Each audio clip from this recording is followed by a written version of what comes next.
Good morning student, मेरा नाम रेणुका दीवान है और आज ग्रीन्स थ्योरम वेक्टर कैलकुलस का पार्ट है। ग्रीन्स थ्योरम उसका लेक्चर नंबर 1 करा रही हूं और ये रहा मेरा क्वेश्चन नंबर 1।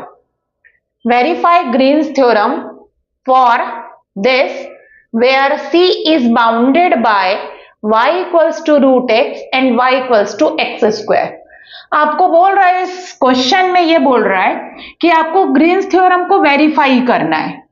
कौन से इंटीग्रल के लिए? तो ये आपको फंक्शन दिया है, this is f1 dx plus f2 dy और integration c f1 dx plus f2 dy, जहां पर आपका ये जो c है, कर्व c जो है वो बाउंडेड है, घिरा हुआ है। किससे बाउंडेड है? दो पैराबोला, इसका स्क्वायर करोगे तो y square equals to x आएगा। दो पैराबोला से घिरा हुआ है आपका जो कर्व है। तो अब हम इसमें वेरीफाई करेंगे ग्रीन्स थ्योरम को। तो मैं सबसे पहले ग्रीन्स का जो स्टैंडर्ड फॉर्मूला है वो लिख रही हूं, फिर उसके बाद प्रॉपरली उसको सॉल्व करेंगे। तो जब कभी भी ग्रीन्स का वेरिफिकेशन आता है कि आपको वेरीफाई करना है, तो आप सबसे पहले बाय ग्रीन्स फॉर्मूला लिखेंगे। बाय ग्रीन्स फॉर्मूला क्या है आपका? ग्रीन्स फॉर्मूला तो integration along the curve c f1 dx plus f2 dy is equals to double integration है और यहां पर लिखेंगे r और यहां पर लिखोगे आप f2 पहले होगा del f2 by del x minus del f1 by del y और इनटू क्या होगा dx dy। मैंने लर्न करना सिखाया है f1 f2 dx dy integration C along the curve C, और ये रीजन के अलोंग होगा डबल इंटीग्रेशन आर, f2 का x के रिस्पेक्ट में डेरिवेटिव, f1 का y के रिस्पेक्ट में डेरिवेटिव और इनके बीच में माइनस dx dy। इसको डालेंगे आप इक्वेशन नंबर 1। अब आपको वेरीफाई करना है इस क्वेश्चन के लिए। f1 ये है आपका, ये dx का जो कोफिशिएंट है वो f1 है और जो dy का कोफिशिएंट है वो f2 है। तो आपको जब भी वेरीफाई करने बोलेगा तो आप RHS को सबसे पहले सॉल्व करिए। ये जो RHS है डबल इंटीग्रेशन वाला, इसको पहले सॉल्व करिए क्योंकि ये इजीली सॉल्व हो जाएगा। फिर आप LHS को सॉल्व करिए और दोनों की वैल्यू क्या लाकर बताइए? इक्वल। अगर दोनों की वैल्यू इक्वल आ जाती है तो आप बोलेंगे hence Green's theorem is verified. तो आप सबसे पहले डबल इंटीग्रेशन वाले पार्ट को करिए और डबल इंटीग्रेशन वाले पार्ट को करने के लिए आपको कर्व बनाना जरूरी है। वहां पर हम वर्टिकल स्ट्रिप लेंगे। तो सबसे पहले हमारा कर्व बनेगा। हमारा जो कर्व है वो दो पैराबोला से बाउंडेड है। तो सबसे पहले हम अपने कर्व को बनाएंगे। तो यहां देखिए, पहला तो इसको 1 नंबर डाल दोगे। 1 नंबर डालने के बाद f1 f2 निकालिए और f2 को किसके रिस्पेक्ट में डिफरेंशिएट करिए? x, और f1 को किसके रिस्पेक्ट में डिफरेंशिएट करिए? y। ये आपका पहला काम। फिर दूसरा काम, दोनों कर्व को आपस में सॉल्व करके इनका कटिंग पॉइंट निकालेंगे और उसके बाद इसके डायग्राम को ट्रेस करेंगे। तो सबसे पहले ग्रीन्स का फॉर्मूला लिखना और RHS को पहले सॉल्व करना। RHS में क्या क्या चीज की रिक्वायरमेंट है? R चाहिए, रीजन कैसे मिलेगा? दोनों कर्व के बीच का जो पोर्शन है वो रीजन होगा। तो यहां पर क्या लिखा हुआ दिख रहा है? Del f2 by del x, del f1 by del y। f2 को x के रिस्पेक्ट में पार्शियली डिफरेंशिएट करोगे, f1 को y के रिस्पेक्ट में। तो ये निकालना है आपको और कर्व बनाना है। RHS के लिए कर्व बनाना है और ये निकालना है। तो सबसे पहले यहां पर आप f1 निकालिए। f1 इज इक्वल्स टू, जो dx का कोफिशिएंट है वो f1 होता है 3x square minus 8y square, और जो dy का कोफिशिएंट है वो f2 है 4y माइनस 6xy। हो गया। अब इस f1 को मुझे किसके रिस्पेक्ट में डिफरेंशिएट करना है? y के रिस्पेक्ट में करिए। तो ये x का फंक्शन है इसलिए इसका डेरिवेटिव 0 होगा, क्योंकि जब आप y के रिस्पेक्ट में डिफरेंशिएट कर रहे हो तो x as a constant treat होगा। Minus sine as it is 8y square का 2y होगा, that means it become 16y। Del f2 by क्या निकालेंगे आप? डेल x निकालेंगे x के रिस्पेक्ट में। 4y का डेरिवेटिव क्या होगा? 0, क्योंकि इसमें x है ही नहीं। माइनस 6y कांस्टेंट, x का x के रिस्पेक्ट में 1। तो ये दो डेरिवेटिव आपके निकल गए। मैं यहां पर लिख दे रही हूं एक बार, del f1 by del y जो है वो आपका आ रहा है -16y और del F2 by del x जो है वो आ रहा है -6y। हो गया, ये दो चीज निकल गया। अब ये दोनों पैराबोला को आपस में सॉल्व करिए। तो आप सबसे पहले लिखिए region is bounded by y equals to root x, that is, बताइए या नीचे लिखिए region is bounded by y equals to root x, that is y square equals to x। It is a parabola, it is a parabola. कौन से pattern का parabola आपको बताया है मैंने? Parabola its vertex is, its vertex, इसका vertex क्या होता है 0 0 और एक्सिस क्या होता है? एक्सिस इज एक्स एक्सिस और इसका एक्सिस एक्स एक्सिस होता है। ये y square equals to 4x pattern का पैराबोला है। This is y square equals to x। ये इसका सेपरेट डायग्राम। सेकेंड कर्व क्या है आपका? X square equals to y। ये भी क्या है? Parabola. It x square equals to y, it is a parabola. ये भी पैराबोला है। इट्स वर्टेक्स, इसका भी वर्टेक्स क्या होता है 0 0 and axis is y axis और इसका एक्सिस क्या होता है? y एक्सिस होता है। कैसा बनता है? तो ये अपवर्ड डायरेक्शन में बनता है। X square is equals to 4ay pattern का पैराबोला है। इसका वर्टेक्स 0 0 और इसका एक्सिस y एक्सिस है और ये आपका y square equals to x। इसको थोड़ा प्रॉपरली ड्रॉ कर दे रही हूं। ये y square equals to x, ये इसका वर्टेक्स है जहां से पैराबोला टर्न लेता है, दैट इज वर्टेक्स। तो ये दो पैराबोला है। अब इन दोनों पैराबोला को हमको एक में मर्ज करना है। एक में मर्ज करने के लिए हमको क्या निकालना पड़ेगा? इन दोनों पैराबोला का कटिंग पॉइंट निकालना पड़ेगा। तो ये देखिए सॉल्विंग लिखेंगे, यही लिख रही हूं मैं, solving y square equals to x and x square equals to y। दोनों कर्व को सॉल्व करिए। तो y square equals to x या x square equals to y, y की वैल्यू एक्स स्क्वायर है, यहां रख दीजिए। y इज इक्वल्स टू क्या है? एक्स स्क्वायर, यहां रख दीजिए। तो y की जगह एक्स स्क्वायर और उसका भी square equals to x। x को काटेंगे नहीं, x की power 4 minus x is equals to 0। x common तो अंदर आएगा x cube minus 1 is equals to 0। मतलब x इज इक्वल्स टू 0 आएगा और अगला x cube minus 1 equals to 0। x के 4 वैल्यूज आएंगे। तो एक वैल्यू तो 0 आ गई, जो 3 वैल्यू है वो इस क्यूबिक इक्वेशन को सॉल्व करने से आएगी। तो x cube minus 1 equals to 0, इसको कैसे सॉल्व करेंगे? तो ये देखिए मैं ये वाले पार्ट को मिटा रही हूं। ये मेरा जो पार्ट है ये वाला, इसको मैं मिटा रही हूं। तो कैसे सॉल्व करेंगे? x इज इक्वल्स टू क्या आया आपका? यहां पर कर रही हूं, x इज इक्वल्स टू 0 आया और x cube minus 1 is equals to 0। इसमें आप a cube minus b cube का फॉर्मूला लगाएंगे। a cube minus b cube का फॉर्मूला होता है a माइनस बी, दूसरे ब्रैकेट में a square plus a b plus b square. ये फॉर्मूला आप लगाएंगे तो x माइनस 1 आएगा एक ब्रैकेट में, दूसरे ब्रैकेट में x square plus x plus 1 is equals to 0। x minus 1 equals to 0 करोगे एक बार और एक बार x square plus x plus 1 equals to 0। इसको जब सॉल्व करोगे तो x की 2 वैल्यू आएगी और दोनों वैल्यू क्या आएंगी? इमेजिनरी वैल्यू आएंगी। आपको इमेजिनरी वैल्यू नहीं लेनी है, x की 2 वैल्यू इमेजिनरी आएगी, डिस्कार्ड इट। तो x की मात्र 2 वैल्यू रियल आ रही है, एक x इक्वल्स टू 1 और एक x इक्वल्स टू 0। इसके करस्पॉन्डिंग आप y निकालेंगे। हमको रियल पॉइंट्स कंसिडर करने हैं। तो x इक्वल्स टू 0 दोनों पैराबोला में से किसी एक पैराबोला में रख दीजिए। तो ये वाला जो पैराबोला है इसमें मैं x इक्वल्स टू 0 रख रही हूं।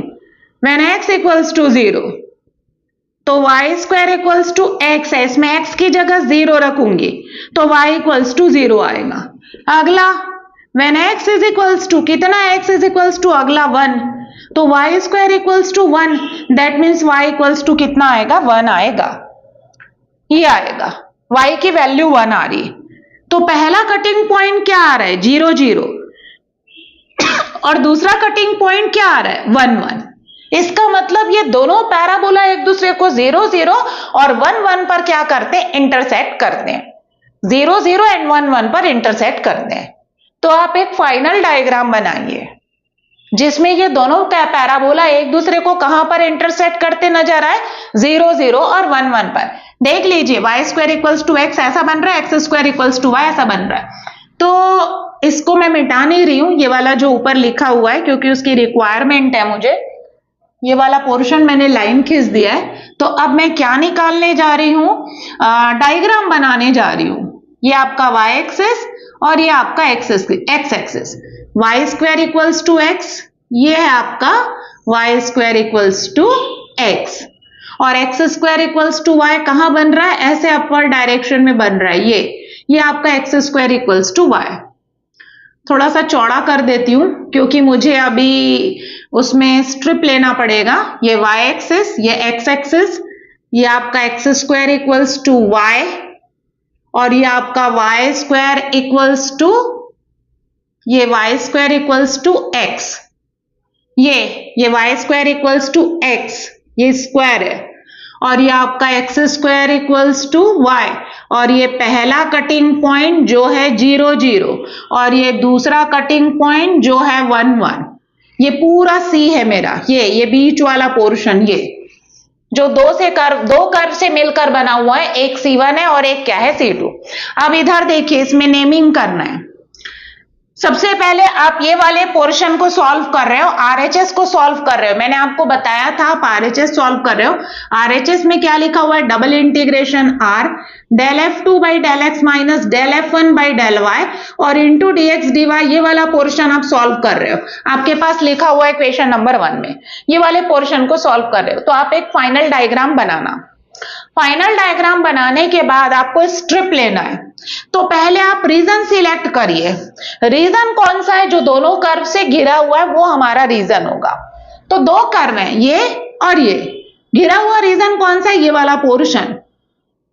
तो यहां पर आप स्ट्रिप लेंगे। ये देखिए मैंने स्ट्रिप लिया, ये वर्टिकल स्ट्रिप, ऐसा लिया मैंने स्ट्रिप। dx dy मतलब वर्टिकल स्ट्रिप लेंगे आप। dx dy मतलब वर्टिकल स्ट्रिप। मैंने आपको पहले ही बताया dx dy में स्ट्रिप कैसे लेते हैं, वर्टिकल, और पहली लिमिट y की होती है और दूसरी लिमिट किसकी होती है, x की होती है। तो dx dy है, इसलिए हम कैसा लेंगे, वर्टिकल स्ट्रिप लेंगे।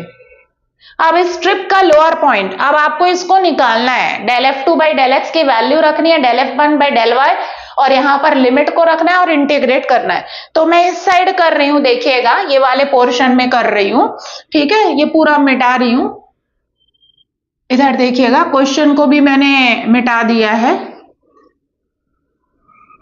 हाँ, अब मैं क्या चीज की वैल्यू निकाल रही हूं, तो डबल इंटीग्रेशन आर, क्या, del F2 by del x minus del F1 by del y और इंटू dx dy, इसकी वैल्यू निकाल रही हूं। डबल इंटीग्रेशन, यहां पर y की लिमिट पहले आएगी और यहां x की लिमिट आएगी। क्यों आएगी, क्योंकि dx dy है। dx dy में हम वर्टिकल स्ट्रिप लेते हैं। अब ये रीजन क्यों है, क्योंकि ये दोनों कर्व से घिरा हुआ है, बाउंडेड है। y की लिमिट पहले, x की लिमिट बाद में। अब del F2 by del x की वैल्यू लिखिए और minus del F1 by del y. तो del F2 by del x कितना है, -6y, और बीच में माइनस है, वो देखिए फॉर्मूला में del F1 by del y, तो +16y हो जाएगा। That means it becomes 10y। अब आपको लिमिट लिखना है, थोड़ी देर बाद मैं उसको 10y करके इंटीग्रेट करूंगी। ऐसे रखा हुआ है मेरा स्ट्रिप का लोअर पॉइंट, ये रहा लोअर पॉइंट। जिस कर्व पर है वहां से y निकालेंगे, y, तो y equals to x square पर है, y निकालोगे। वर्टिकल स्ट्रिप है, वर्टिकल स्ट्रिप का लोअर पॉइंट किस कर्व पर है, वहां से y निकालोगे, x नहीं, तो y equals to x square पर है। और अपर पॉइंट किस पर है, वहां से भी y निकालोगे। तो अपर पॉइंट ये देखिए ये वाले कर्व पर है, यहां से y इक्वल्स टू कितना आएगा, √x आएगा, y निकालोगे, दैट गिव्स √x। अब उसको घुमाओगे स्ट्रिप को उसी रीजन में, तो पहले स्ट्रिप यहां होगा, यहां होगा, यहां तक घूमेगा, इस रीजन के बाहर नहीं जाएगा। तो यहां से यहां तक मूवमेंट हो रहा है। तो आपको x का कोऑर्डिनेट देखना है, यहां पर x का कोऑर्डिनेट 0, लेफ्ट से राइट घुमाओगे, ऐसे उल्टा नहीं घुमाओगे और स्ट्रिप को नीचे से ऊपर देखोगे। ये स्ट्रिप को देखने का तरीका, नीचे से ऊपर, लेफ्ट से राइट। तो यहां से यहां तक मूवमेंट होगा। यहां पर x का कोऑर्डिनेट 0, यहां पर x का कोऑर्डिनेट 1, तो x इक्वल्स टू 0 से 1।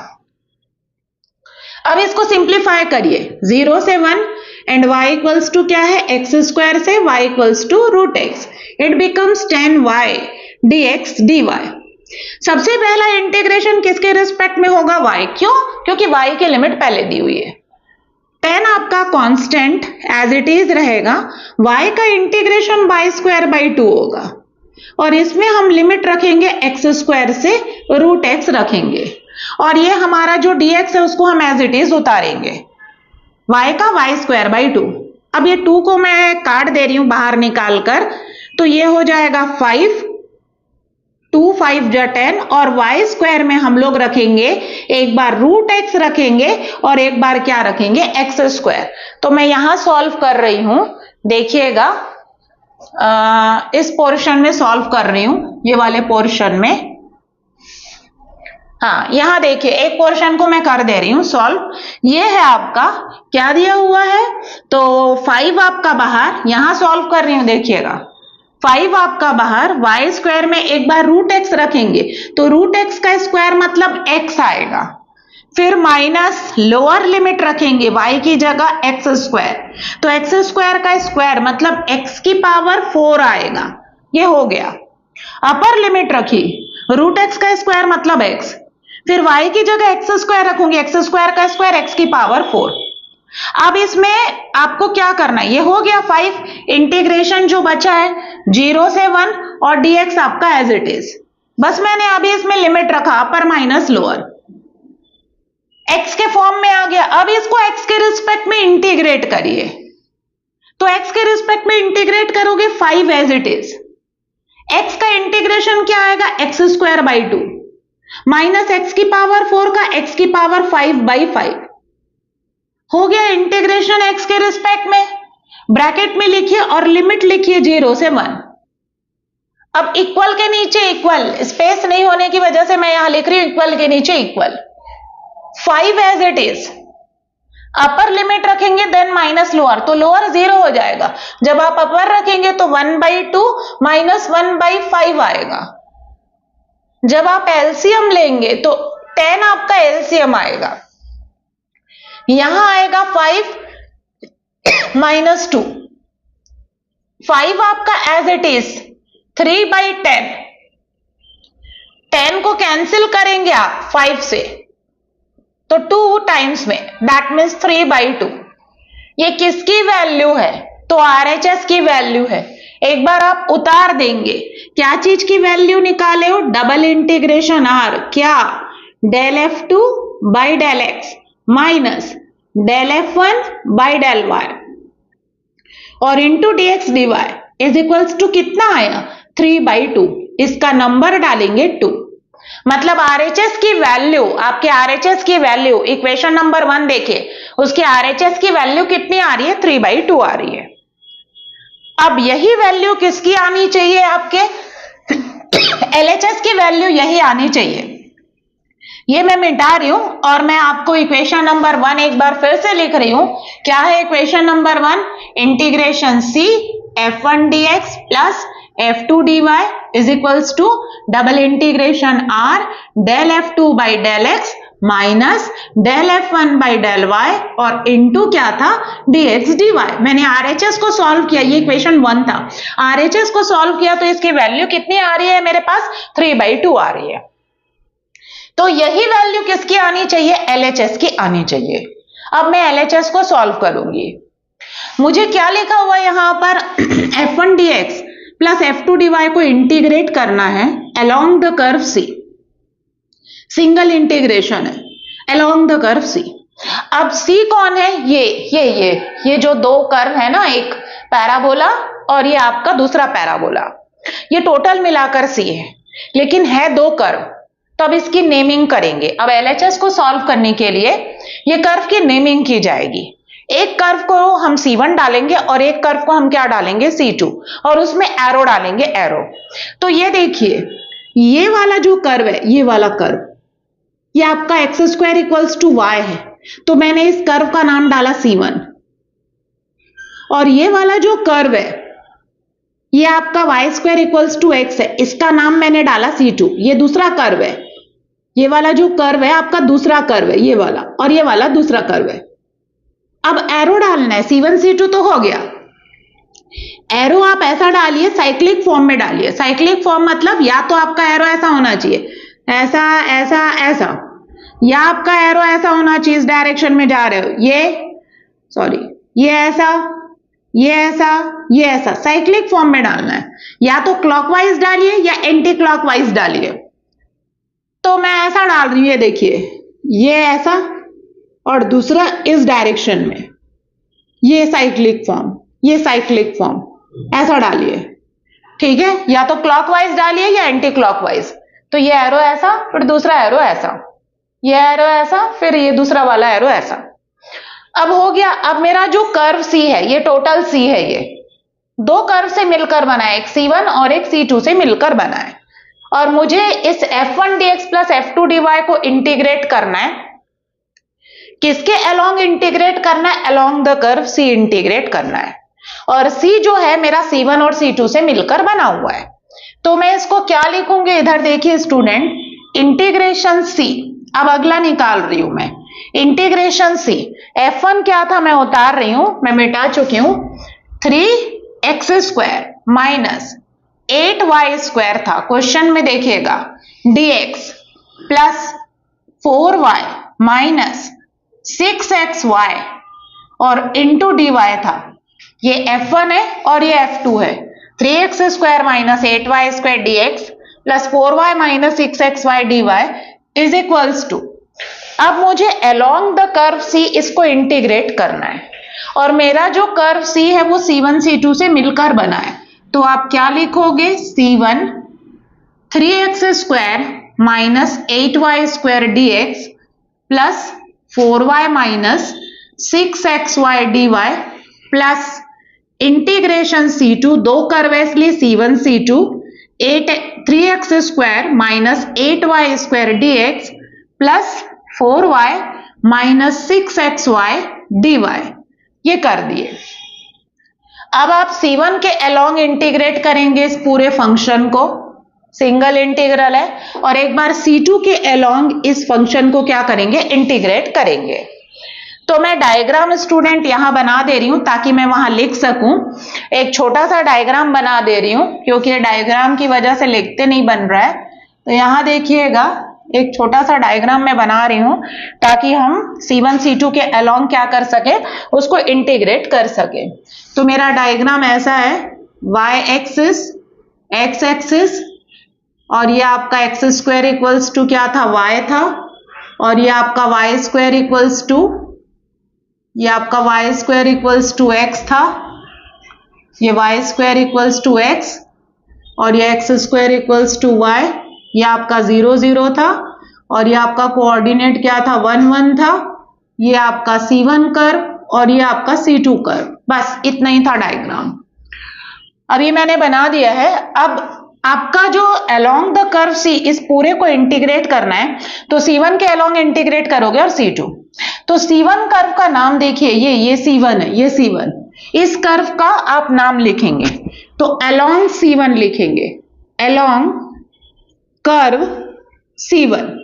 हमारा जो C है ये टोटल C है जो C1 और C2 से मिलकर बना है। तो आपको C के अलोंग ये पूरे फंक्शन को इंटीग्रेट करना है। तो आप C1 के अलोंग इंटीग्रेट करेंगे प्लस C2। अगर मेरा कर्व 3 कर्व से घिरा होता तो C1 के अलोंग इंटीग्रेट करते प्लस C2 के अलोंग प्लस C3। तो चूंकि मेरा C जो है ये टोटल C है, ये जो दो कर्व से मिलकर बना है, तो अलोंग कर्व C1। तो C1 का नाम बोलिए। तो पहले अच्छे से देखिए C1 कर्व का नाम क्या है? y equals to x²। तो y इक्वल्स टू क्या लिखेंगे आप? x²। अब इसको किसके रिस्पेक्ट में डिफरेंशिएट करेंगे? जब दो वेरिएबल होगा तो x के रिस्पेक्ट में करिए। तो y का x के रिस्पेक्ट में dy बाय dx, और इज इक्वल्स टू x का x के रिस्पेक्ट में करोगे तो 2x आएगा। dx को वहां ले जाओ तो dy इज इक्वल्स टू कितना आ गया? 2x dx। ये dy equals to 2x dx और ये y इक्वल्स टू क्या आ रहा है? x²। तो यहां dy सिंगल है अगर आप यहां से dx निकालते हो तो dx के नीचे 2x चला जाएगा, तो बेटर है कि यहां पर देखिए dy इक्वल्स टू जो सिंगल है उसको आप रिप्लेस करेंगे।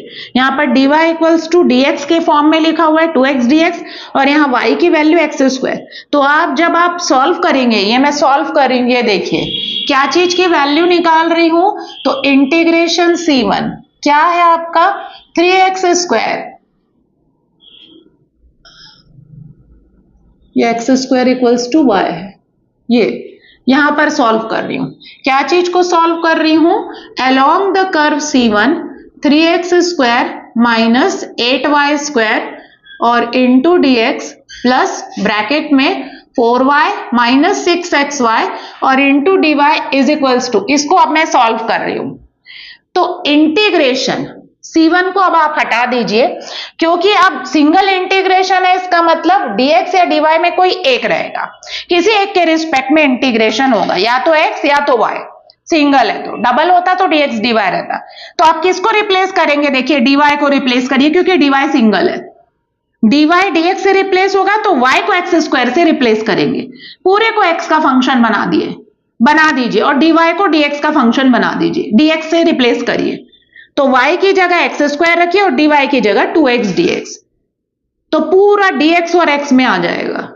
dy को रिप्लेस करिए, क्योंकि अगर dx को रिप्लेस करोगे तो dy अपॉन 2x आ जाएगा, अपॉन में आएगा तो दिक्कत होगा।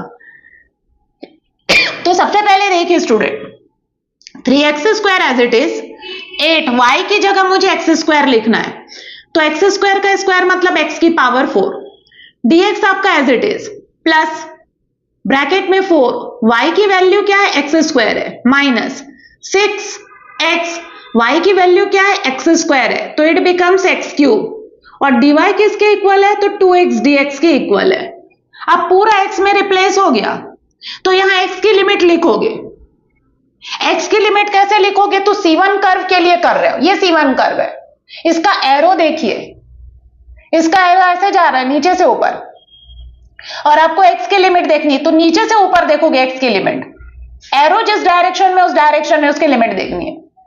तो एरो इस डायरेक्शन में जा रहा है, यहां पर x का लिमिट 0 और यहां पर x का लिमिट 1 है, तो कितना जाएगा, 0 से 1 जाएगा, इक्वल के नीचे इक्वल।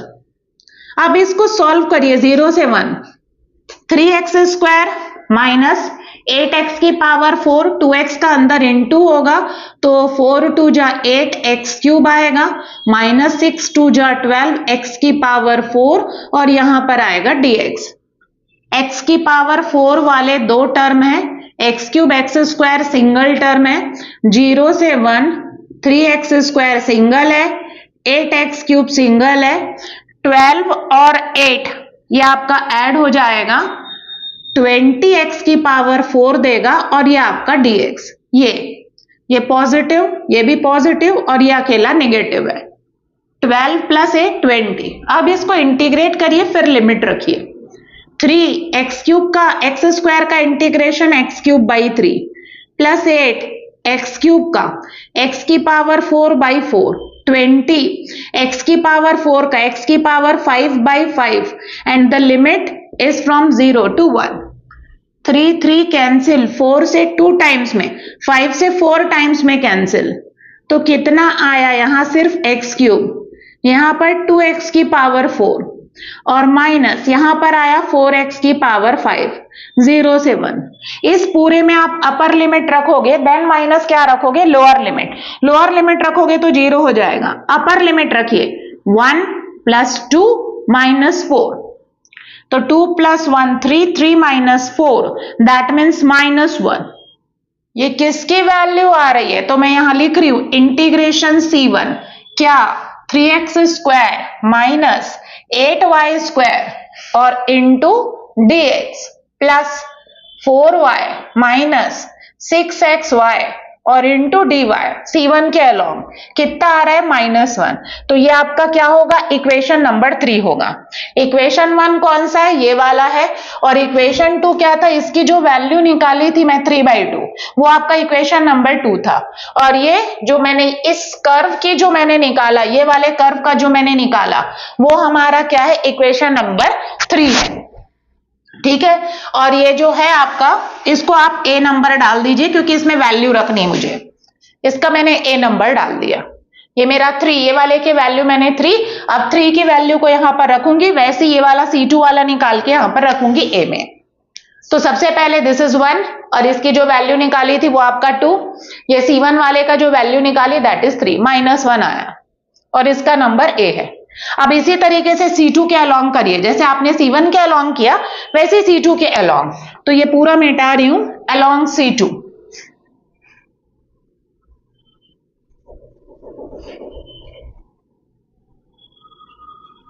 ये देखिए, ध्यान से देखिएगा, along C2, along C2। C2 curve को देखिए कौन सा है C2 कर्व आपका, यहां पर देखिए C2 कर्व कौन सा है, तो ये वाला कर्व C2 है।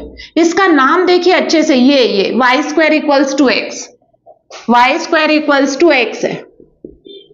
अब इसको डिफरेंशिएट करिए, 2 वेरिएबल है तो x के रिस्पेक्ट में, y स्क्वायर का पहले आप y के रिस्पेक्ट में करोगे 2y, फिर y का x के रिस्पेक्ट में dy बाई dx और x का x के रिस्पेक्ट में 1, dx उधर गया, 2y dy इक्वल्स टू कितना हो गया, dx हो गया। 2y dy equals to dx आ रहा है और यहां पर y square equals to x है। अब आप वापस से उतारोगे, किसको उतारोगे, जिसकी वैल्यू आपको निकालनी है।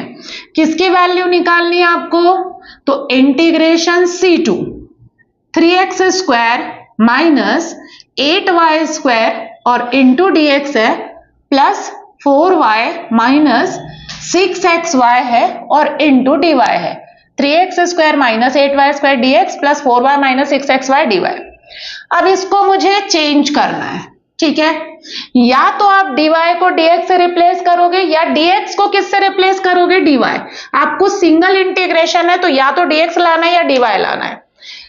तो यहां पर देखिए, अगर मैं बोलूं dy को, मेरी इच्छा है कि मैं dy को करूं, तो dy को अगर करोगे तो dx अपॉन 2y हो जाएगा, 2y अपॉन में आ जाएगा। तो बेटर है आप dx को रिप्लेस कर दीजिए 2y dy से।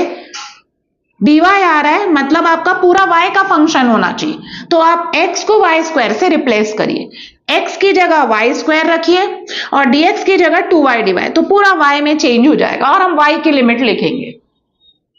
आप dy को मत निकालिए क्योंकि dy को निकालोगे तो dx अपॉन 2y आएगा, तो बेटर है आप dx को रिप्लेस करिए, आधा x आधा y नहीं चाहिए, तो dx को 2y dy से और x को y स्क्वायर से रिप्लेस करिए। तो ये देखिए मैं रिप्लेस कर रही हूं, क्या आएगा, आप जब रिप्लेस करेंगे तो यहां नीचे लिख रही हूं इक्वल्स टू, ये नीचे लिख रही हूं इंटीग्रेशन 3x को मैं किससे रिप्लेस कर रही हूं, y स्क्वायर से, तो ये y स्क्वायर से रिप्लेस होगा तो y स्क्वायर का स्क्वायर कितना हो जाएगा, y की पावर 4। x जो है वो y स्क्वायर के इक्वल है, x y स्क्वायर के इक्वल है, 8y की power 4 y square as it is. अब dx क्या है, 2y dy, तो ये 2y dy हो गया प्लस 4y तो ठीक है minus 6y as it is, x किससे रिप्लेस होगा, y स्क्वायर, तो y स्क्वायर इंटू y क्या हो जाएगा, y क्यूब और dy हो गया, पूरा y से रिप्लेस हो गया।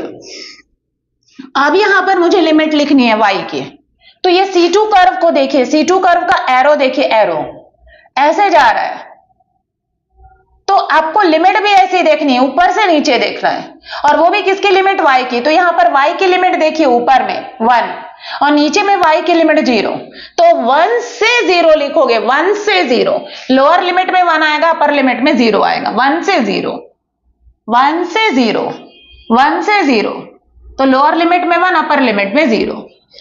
अब इसको इंटू करिए, एक बार चेक कर लीजिए, x की जगह मैंने रखा y स्क्वायर तो y की पावर 4 बन गया, ये एज इट इज। dx की जगह मैंने रखा 2y dy, 4y as it is. x की जगह मैंने y स्क्वायर रखा तो ये y क्यूब हो गया dy, ओके करेक्ट। अब 1 से 0 इसको सिंप्लीफाई करिए, 2y का इंटू 3 2 जा 6, y की पावर 5, 8 2 जा 16, y cube plus 4y minus 6y cube और ये आपका dy बाहर। 3y की पावर 4 में 3 2 जा 6, y की पावर 5, 8 2 जा 16, y क्यूब और ये plus 4y minus 6y cube dy। अब इधर देखिए y क्यूब वाले 2 टर्म है और y की पावर 5 सिंगल है, तो 6y की पावर 5 प्लस 4y सिंगल, और ये आपके दोनों ऐड हो जाएंगे, 22 हो जाएगा, y क्यूब हो जाएगा विद नेगेटिव साइन, और dy। अब इसको करिए इंटीग्रेट, 6 y की पावर 5 का y की पावर 6/6 प्लस 4 y का integration y square by 2, 22 y की power 4/4 and the limit is 1 to 0। 6 cancel, 2 से 2 टाइम्स में कैंसिल, तो कितना आ रहा है, y की पावर 6 प्लस 2y स्क्वायर आ रहा है यहां पर, 2y स्क्वायर माइनस ये 2 के टेबल में कैंसिल हो जाएगा, 11/2 माइनस 11/2 y की पावर 4 ब्रैकेट।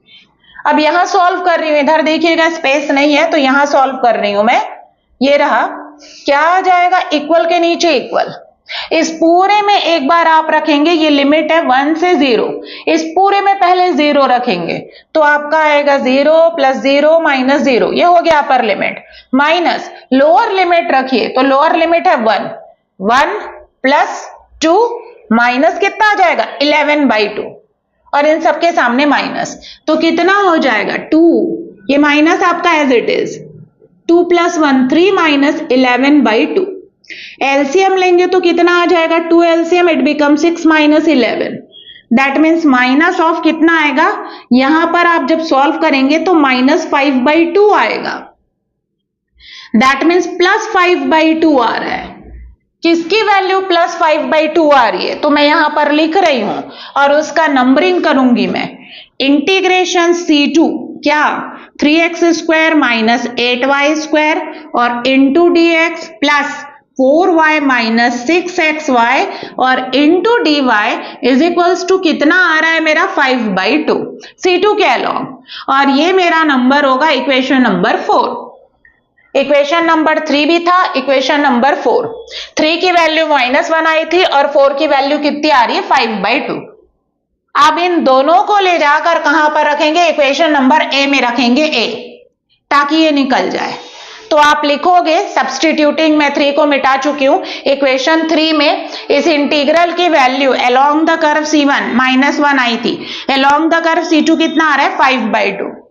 अब उसको यहां रखोगे इक्वेशन नंबर ए में, substituting 3 and 4 in A, substituting 3 and 4 इन ए में रखोगे, तो ये देखिए मैं रख रही हूं यहां पर, सब्सटीट्यूटिंग 3 and 4 इन ए में रखने पर, तो ये रहा सब्सटीट्यूटिंग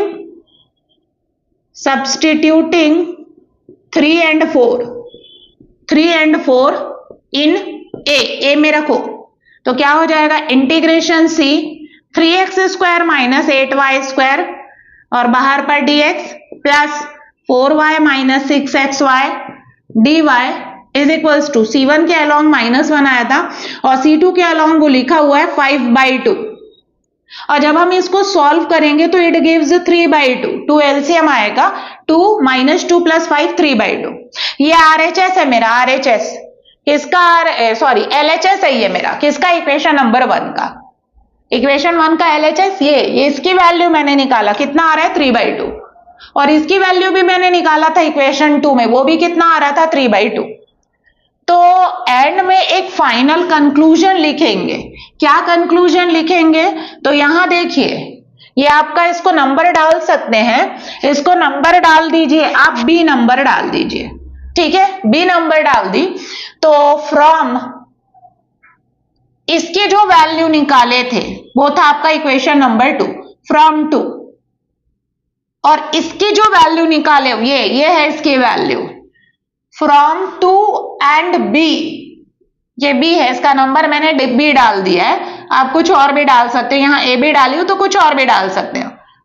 फ्रॉम 2 एंड बी, 2 क्या था, इसकी वैल्यू जो थी 3/2 और इसकी वैल्यू ये बी है वो भी 3/2, from 2 and B integration C f1 dx plus f2 dy is equals to double integration R del f2 by del x minus del f1 by del y और into dx dy।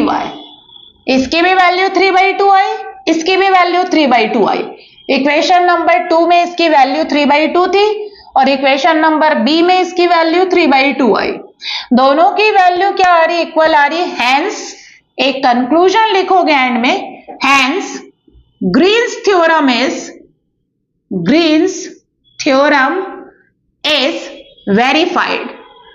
Verified. So Green's theorem क्या होता है, verify होता है। Student ये मेरा पहला lecture था ग्रीन्स थ्योरम पर। अब मैं ग्रीन्स थ्योरम पर और क्वेश्चंस करवाऊंगी। ये बहुत ही इंपॉर्टेंट लेक्चर है और प्लीज आपको हर एक स्टेप को फॉलो करना है, कोशिश करिए, क्योंकि मोस्ट ऑफ द केसेस में स्टूडेंट डायरेक्टली डायग्राम को ट्रेस करते हैं विदाउट कटिंग पॉइंट निकाले। तो ये तो ठीक है, इसमें 2 कर्व था, 2 पैराबोला था, बन जाएगा, लेकिन कुछ में ट्रायंगल आएगा और कुछ में क्या आएगा, स्क्वायर आएगा। तो बेटर है आप कटिंग पॉइंट पहले निकालिए और उसके बाद ट्रेसिंग करिए और उसके बाद एलएचएस आरएचएस को सॉल्व करिए। तो ग्रीन्स थ्योरम में सबसे पहले आपको इंपॉर्टेंट थिंग है, सबसे पहले ये फॉर्मूला को आप लिखेंगे। ये पहला स्टेप, फॉर्मूला लिखेंगे। फॉर्मूला लिखने के बाद आपको आरएचएस को पहले सॉल्व करना है।